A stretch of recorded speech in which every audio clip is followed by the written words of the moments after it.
I'm Kento Bento.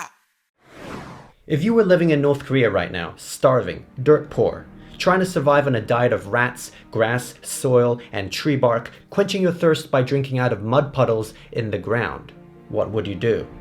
Oh, and there's also the conceivable chance of being sent to a political prison camp for years on end just because you innocently thought out loud one day to a bunch of friends, where you were then beaten, tortured, and left so hungry that you were forced to dig and consume the grains out of feces, or the maggots from dead bodies, just so you had the energy to perhaps last one more day.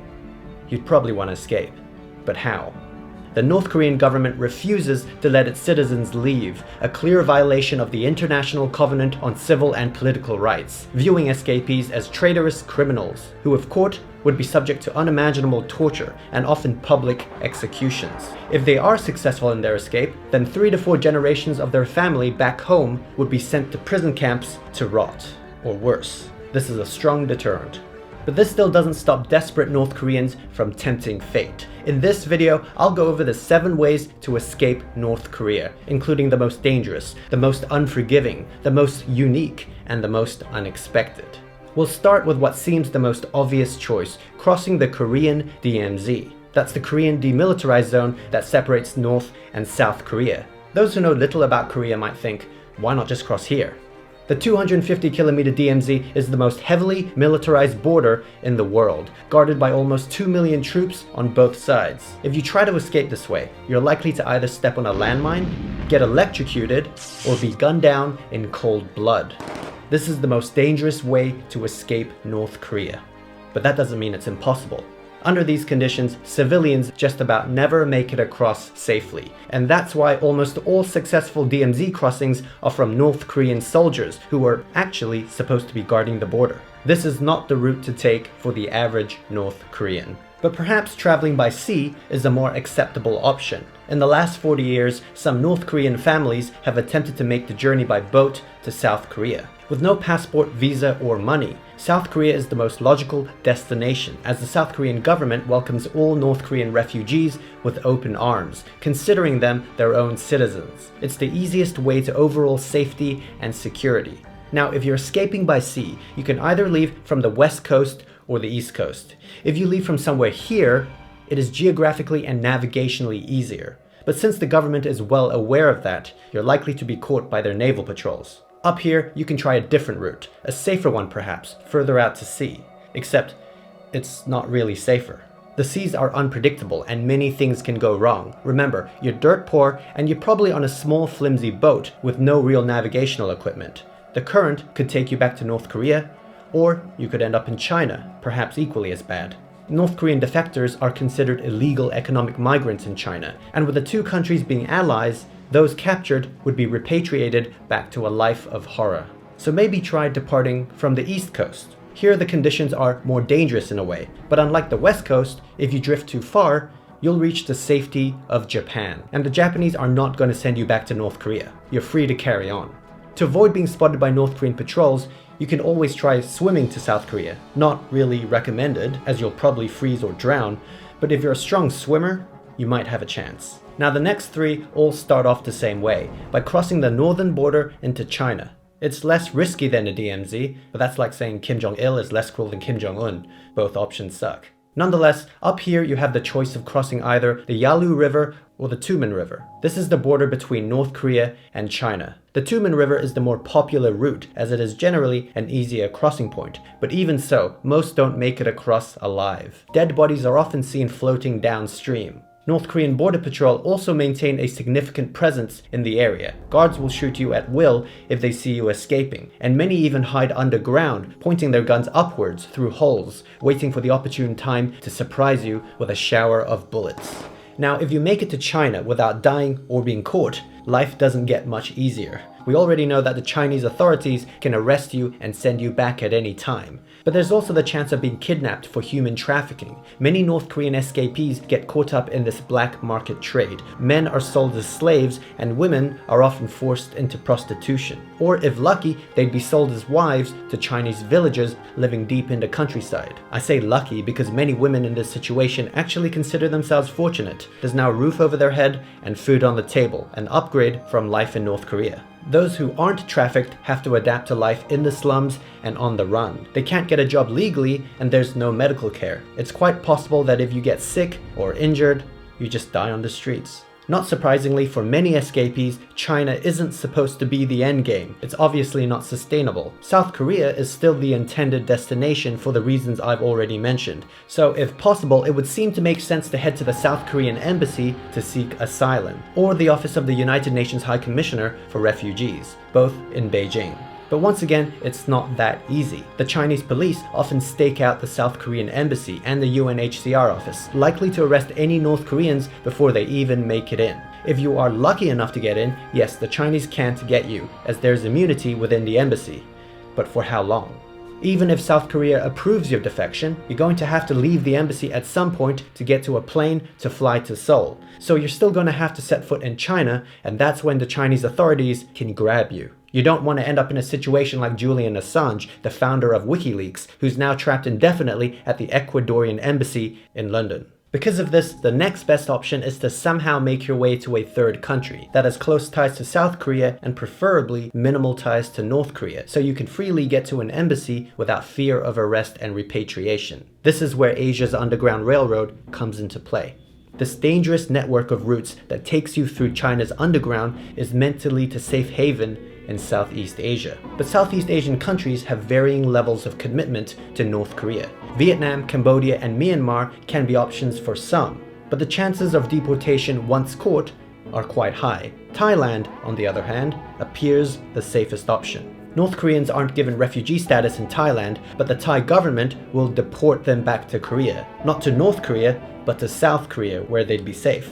In fact, many North Koreans will surrender themselves to the Thai police as soon as they cross the border into Thailand. The journey from China to Thailand isn't straightforward though. It's fraught with peril and uncertainty, and at any moment you can be caught by police who frequently stop buses and trains to check passports and identification. If they question you, your lack of Chinese or your heavy North Korean accent would give it away. Now, if you make it to the southern border, you have to go through Laos to get to Thailand. Laos, similar to China, isn't friendly to defectors, so it's too risky to cross near the border checkpoint. Instead, you have to detour through the Laotian jungle and mountainous terrain. If you're able to make it across Laos, well, you're almost there. The Mekong River is the final obstacle, and crossing that border, you've now made it to the relative safety of Thailand. The South Korean embassy should take care of the rest. Now, more treacherous than Asia's Underground Railroad may be escaping through the Gobi Desert to Mongolia. The Gobi Desert is a vast, barren region in northern China and southern Mongolia, known for its dunes, mountains, and temperature extremes, with the occasional roaming snow leopards, bears, and wolves. Not a place you want to cross. Despite this, the appeal of a much shorter journey to Mongolia makes it a legitimate option. Also, Mongolia, unlike some other Asian countries, has shown to be sympathetic towards North Korean refugees, often sending them straight to South Korea with minimal bureaucratic resistance. Over the years, however, tightened border control has made traveling the Gobi Desert route less common. So far, we've only talked about resettlement in South Korea, but defectors can also seek asylum in Western countries, maybe through foreign embassies, the UNHCR, NGOs, or physically making the arduous trek to a country's border and tapping on the shoulder of a border guard. There are several reasons why a North Korean would choose a Western country over the guaranteed security of South Korea. It could be related to discrimination, life opportunities, or friends and family, just to name a few. There have actually been people from other countries who have pretended to be North Korean defectors in order to gain refugee status. So the vetting process is very strict. Sometimes a genuine North Korean defector will be wrongly accused of being a fraudster and get deported back to the country they think he's from. And if that country is China, well, that's just cruel. As of now, there's somewhere between 1,000 to 2,000 North Korean refugees living in Europe. Belgium, Denmark, Finland, France, Germany, Luxembourg, Netherlands, Norway, Sweden, and the UK are all reported to have small North Korean communities. The largest in Europe is in southwest London, with approximately 700 defectors. It should be noted that Great Britain has accepted more North Koreans than almost any other country and provided them with homes, financial support, and other social benefits. Trying to seek asylum in the US is always an interesting dynamic, as North Koreans are taught to regard the American imperialists as evil from a young age. They're North Korea's greatest enemy after all. Even though defectors are likely to harbor ill will towards their own government, it's hard to escape their propaganda that they've been exposed to all their lives. As such, many would rather seek asylum elsewhere.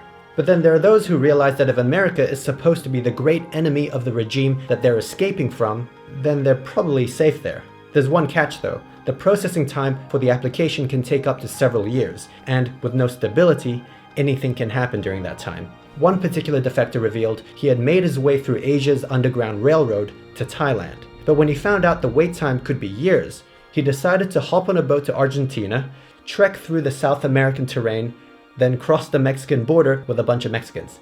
Today, he is a US citizen. We don't have to illegally cross any borders for this next one.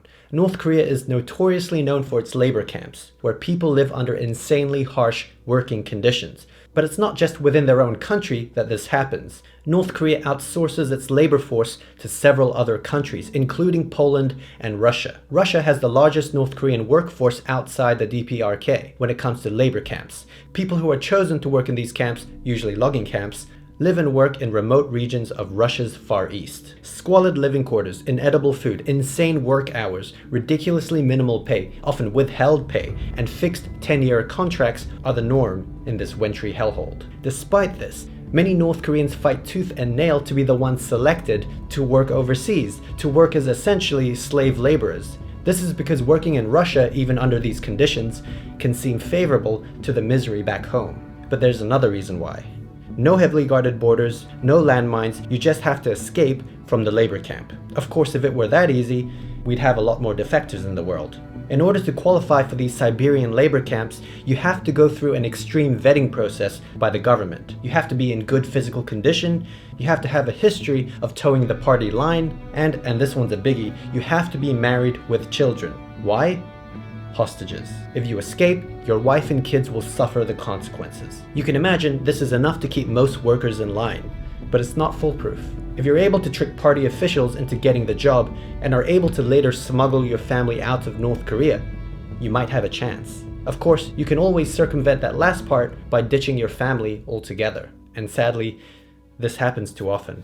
To even put people in this situation is infuriating for many of us watching. But when you find out almost all the money that these workers earn gets sent back to Pyongyang to fund pointless nuclear projects and Kim Jong-un's life of luxury, it's too much. Finally, we get to the one that's different from all the rest. The last 6 were mainly directed towards North Koreans who were poor or had little to no social privileges. It's a completely different dynamic when it comes to the North Korean elite. They have security and stability, so defections are comparatively rare, but they still happen. It isn't the hunger or poverty that's the driving factor here, but intellectual freedom or political beliefs. Many of the privilege come from families working for the North Korean government, military, or state businesses abroad, and are therefore more likely to have unfiltered exposure to other cultures and their media. This exposure is still heavily restricted by the government and oftentimes illegal, but having money grants you access one way or another, and once your eyes are open to how the rest of the world lives, there may be no going back, especially for the emerging generation who are filled with unmatched ambition and drive. If you're of Pyongyang's elite and have decided to defect, it is so much easier. You have the funds to pay escape brokers to smuggle you out of the country. If you're caught by border security, you can bribe your way out. You can afford fake South Korean passports and IDs, so even if you're stopped by, say, Chinese police, you wouldn't look the part of an impoverished defector, especially with your blinged out appearance. You can also pay for flights instead of making your way through Asia's Underground Railroad or the Gobi Desert. Even better if you're a student who has the rare opportunity to travel or study overseas. Maybe you're an exchange student in Europe or representing North Korea in some sort of an international competition. This makes escaping a lot more straightforward. Of course, delegations traveling overseas are always kept on a tight leash, so you would still have to be extremely careful. Don't forget your family back home would also likely suffer if you escaped, so it's never that easy. If you're a North Korean diplomat who is stationed overseas, it's physically quite easy to escape. But as a result, it's policy to have to leave your children behind in Pyongyang when you are dispatched abroad. Once again, hostages. Fortunately for Tae Young-ho, North Korea's former deputy ambassador to Britain, he managed to convince the state to allow him to take his children and wife to London.